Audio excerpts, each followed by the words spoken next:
চাচা কতদিন আগে আপনার অ্যাক্সিডেন্ট হয়েছে? তিন সপ্তাহ এটা কিসের কষ্ট লাগছে এটার মধ্যে? লোয়ার রোড অ্যাক্সিডেন্টে রোড অ্যাক্সিডেন্টের মাধ্যমে এই ক্ষতটা হয়েছে। এখানে আমরা এখানে একটা এই ক্ষতটা ড্রেসিং করবো। আমরা কীভাবে রোড এখানে ড্রেসিং করতে হয় বিষয়টা আমরা জানবো এখন। যেন আমি এখানে প্রথমে আমি এখানের মধ্যে হাইড্রোজেন পারঅক্সাইড দিয়েছি। এখানে এই যে হাইড্রোজেন পারঅক্সাইডের প্রথমে ওটা কই, এই যে হাইড্রোজেন পারঅক্সাইডটা দিচ্ছি সিরিঞ্জের ভিতরে নিয়ে, সিরিঞ্জের ভিতরে নিয়ে আমরা হাইড্রোজেন পারঅক্সাইড দিয়ে দিচ্ছি। প্রথমে আরেকটু দেখাই দিচ্ছি আপনাদেরকে কীভাবে প্রপারলি আপনি ঘরে বসে কীভাবে আপনারা ড্রেসিং করতে পারেন আপনার যে কোনো ক্ষতে। এই জিনিসটা দেখা দিয়েছে যে এই সিরিঞ্জের ভিতরে নিয়ে আমি এইভাবে হাইড্রোজেন পারঅক্সাইড ছেড়ে দিলাম। হাইড্রোজেন পারঅক্সাইড দেওয়ার পরবর্তীতে 5 মিনিট অপেক্ষা করার পরবর্তীতে এর পরবর্তীতে আমরা পরবর্তী স্টেপে যাবো।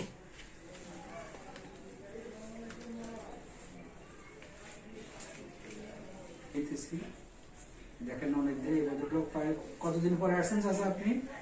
3 সপ্তাহ। 3 সপ্তাহ পরে আসছে। এখানে সচেতনতার অভাব আছে। 3 সপ্তাহ পরে আসছে কিন্তু এটার অবস্থা কিন্তু খারাপ হয়ে গেছে। এখানে আমরা উপরে দেখতে পেয়েছি এটা শুকনাও দেখতে পেয়েছি। আসলে মূলত এটা কিন্তু শুকনা না, এটা ভিতরে পুরোপুরি কাঁচা হয়ে গেছে। উপরে চামড়াটা শুকনা দেখাইতেছে কিন্তু ভিতরের জিনিসটা কিন্তু কাঁচা হয়ে গেছে। এবং এটা এখন যদি এটা এই উপরে সবগুলো জিনিস না উঠানো হয় তাহলে কাঁচাটাই থেকে যাবে, এটা সহজে শুকাবে না। ঠিক আছে, এখন আমাদের কাজ হলো কি, আমাদের কাজ হলো যে এখানে এখন হাইড্রোজেন পারঅক্সাইড দিচ্ছি, এর পরবর্তীতে আমরা স্যাভলন দেব।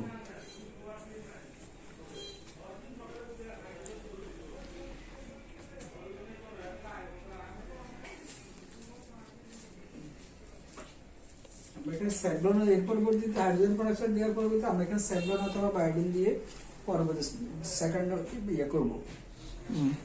এটার উপরে আমি এখানে স্যাভলন দিতেছি। এখন এটা হলো ডেটল দিতেছি। ডেটল দিয়ে আমরা এটা একটু ওয়াশ করবো।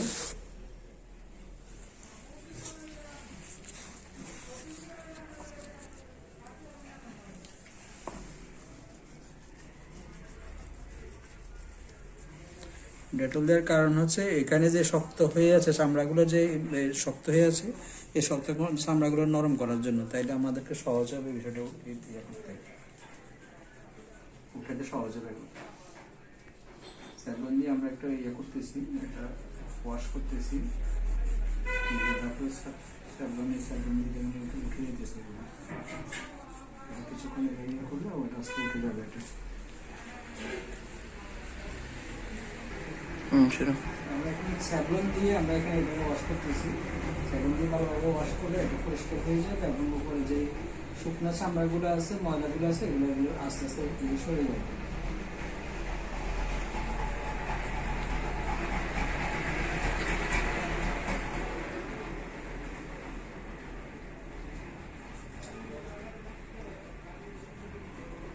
ময়লা জন্য আছে এগুলো।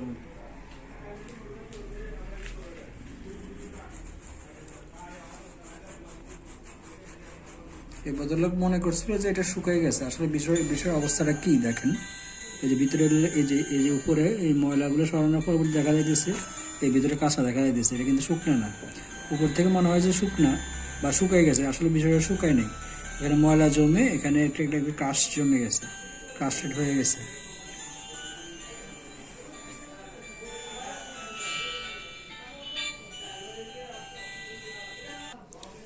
এটা এই যে শক্ত যে চামড়াটা, এই চামড়াগুলো আমাদেরকে এখানে উঠে ফেলতে হবে। এটা উঠে নিয়ে না হলে এখানে উপর থেকে এই চামড়াটা এটার সাথে মিলবে না, যার কারণে এই চামড়াগুলো আস্তে আস্তে এইগুলো আটার মাথা দিয়ে এগুলো করে আস্তে আস্তে উঠে নিতে হবে। এটা আগে আমরা স্যাভলন দিয়ে এটা ওই ভিজাই রাখার কারণ হচ্ছে যাতে নরম হয়, উঠাতে সহজ হয়, যাতে রোগী ব্যথা না পায়। এই যে সহজে উঠে যেতেছে।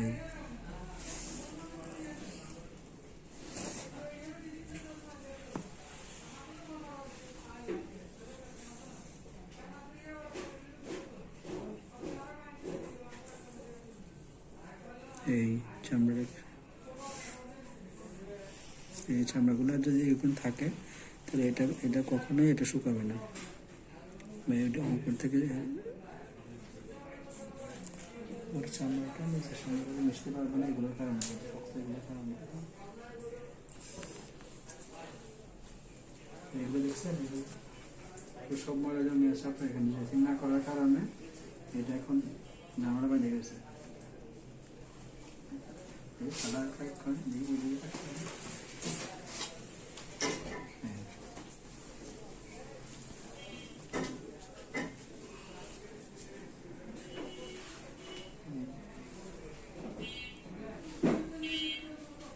এখানে যতগুলো ময়লা আছে আটারের মাথা দিয়ে এগুলো আস্তে আস্তে উঠে ফেলতে হবে। এগুলো যদি না উঠানো হয় তাহলে এটা সহজে ভালো হবে না। এই এই উপরে শুকনো মানে দেওয়ার ভিতরে অবস্থা খারাপ। কি এগুলো দেখেন,